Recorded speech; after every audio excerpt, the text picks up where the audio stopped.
Assalamualaikum warahmatullahi wabarakatuh. Perkenalkan, saya Zainal Alim Maulana. Saya dari kelas A1 angkatan 2020 dari Prodi Pendidikan Agama Islam, Fakultas Tarbiyah Ilmu dan Keguruan, Universitas Islam Negeri Ki Haji Ahmad Siddiq Jember.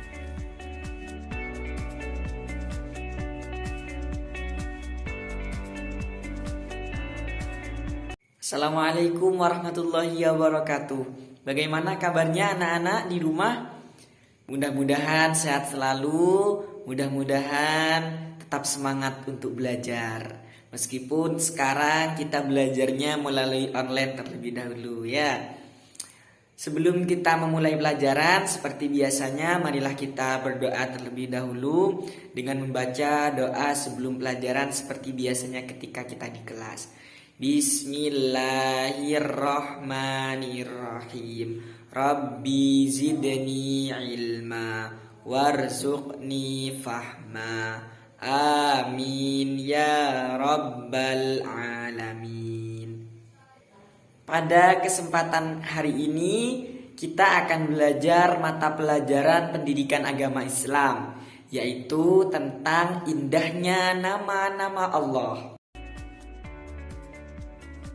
Baiklah anak-anak, marilah kita langsung ke pelajaran kita, yaitu indahnya nama-nama Allah Subhanahu wa Ta'ala. Nama-nama Allah juga disebut dengan Asmaul Husna. Pada kesempatan kali ini kita akan belajar mengenai makna Asmaul Husna dan menunjukkan bukti Asmaul Husna. Apa sih yang disebut dengan Asmaul Husna? Asmaul Husna adalah nama-nama Allah yang baik atau indah. Perlu diketahui juga bahwasannya jumlah Asmaul Husna itu ada 99. Wow, banyak sekali ya, 99. Apa saja itu Asmaul Husna? Nah, kita akan bahas 4 Asmaul Husna terlebih dahulu. Yang pertama yaitu As-Somad, artinya tempat meminta. Yang kedua yaitu Al-Muqtadir, artinya maha menentukan. Yang ketiga yaitu Al-Muqaddim, artinya maha terdahulu.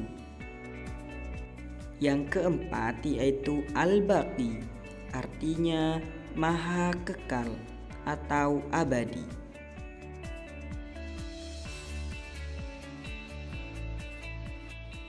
Selanjutnya kita akan membahas hikmah dari 4 Asmaul Husna tadi. Yang pertama yaitu hikmah dari sifat As-Somad. Pengakuan atas sifat As-Somad antara lain menjadikan Allah Subhanahu wa Ta'ala sebagai tempat meminta yang utama dalam semua keinginan kita yang baik. Jadi, jika anak-anak ingin sesuatu, maka mintalah kepada Allah dengan cara berdoa. Yang kedua yaitu berusaha menjadi orang bermanfaat bagi orang lain dalam kehidupan sehari-hari. Ketika ada saudara atau tetangga kita yang membutuhkan, maka kita harus menolongnya. Begitupun dengan poin yang ketiga, yaitu berusaha membantu teman di sekolah ataupun di rumah dengan tenaga, pikiran, dan tutur kata yang santun. Maka intinya kita dengan sifat As-Somad kita diharuskan untuk saling tolong-menolong. Selanjutnya hikmah dari sifat Al-Muqtadir. Allah Subhanahu wa Ta'ala berfirman, A'udzu billahi minasyaitonir rajim. Bismillahirrahmanirrahim.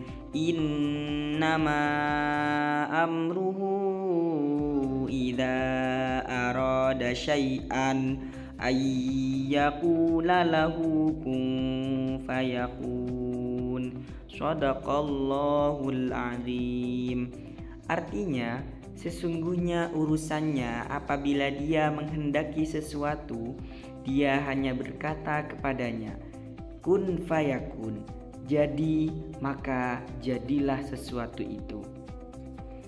Ayat di atas mengisyaratkan bahwa Allah Subhanahu wa Ta'ala Maha Kuasa atas semua makhluk ciptaannya. Bagi Allah mudah saja untuk menciptakan atau menghancurkannya. Oleh sebab itu, marilah kita terapkan sifat Al-Muqtadir, yaitu dengan cara menjadikan Allah sebagai tempat berlindung dan berlomba-lomba untuk mencari amal kebaikan, karena kita tidak tahu kapan bencana akan datang. Selanjutnya, sifat Al-Muqaddim. Anak-anak, marilah kita mengakui sifat Al-Muqaddim dengan cara dalam berbuat kebaikan, hendaknya kita lebih dulu berbuat. Sebelum kita menyuruh orang lain, maka kita harus lakukan terlebih dahulu.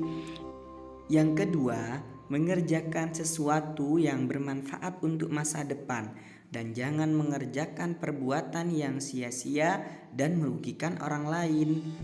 Jadi kita harus berpikir terlebih dahulu sebelum mengerjakan sesuatu. Yang ketiga, jangan menunda-nunda pekerjaan, terutama belajar. Yang keempat, mendahulukan kepentingan umum daripada kepentingan diri sendiri.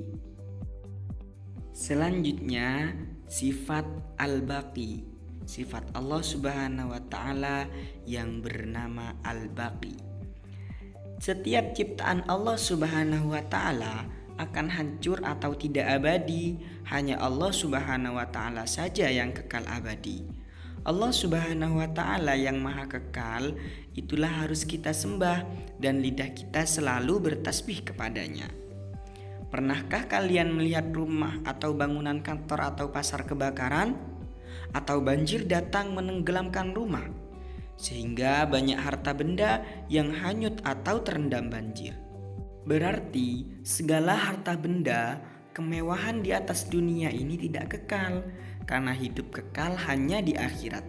Berikut contoh ketidakkekalan manusia, yaitu ketahuilah bahwa masa kanak-kanak tidak kekal. Suatu saat kita pasti menjadi tua renta dan mati. Yang kedua, waktu yang ada akan cepat berlalu dengan peredaran bulan dan matahari. Siang berganti malam, malam berganti siang, dan seterusnya.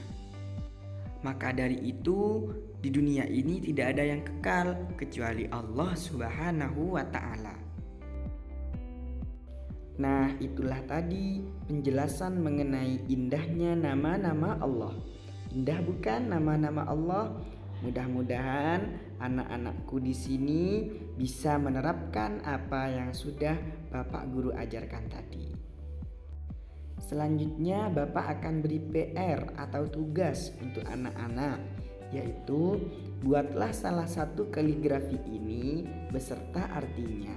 Kemudian dikumpulkan melalui WhatsApp. Selamat mengerjakan. Baiklah, itulah tadi penjelasan Bapak tentang materi pada pagi hari ini. Mudah-mudahan bisa dimengerti. Nanti apabila ada yang ingin ditanyakan dari anak-anak, bisa ditanyakan langsung di grup WhatsApp. Dan tugas yang sudah Bapak Guru berikan tadi, Bapak Guru harap untuk segera dikerjakan dan juga segera dikumpulkan. Marilah kita tutup pelajaran kita hari ini dengan baca surah Al-Asr bersama-sama. Bismillahirrahmanirrahim. Wal asri innal insana lafi khusrin illal ladzina amanu wa amilus solihati wa tawasaw bil haqqi wa tawasaw bis sabr. Amin ya rabbal alamin. Kurang lebihnya Pak Guru mohon maaf. Wallahul muwaffiq ila aqwamit thoriq. Wassalamualaikum warahmatullahi wabarakatuh.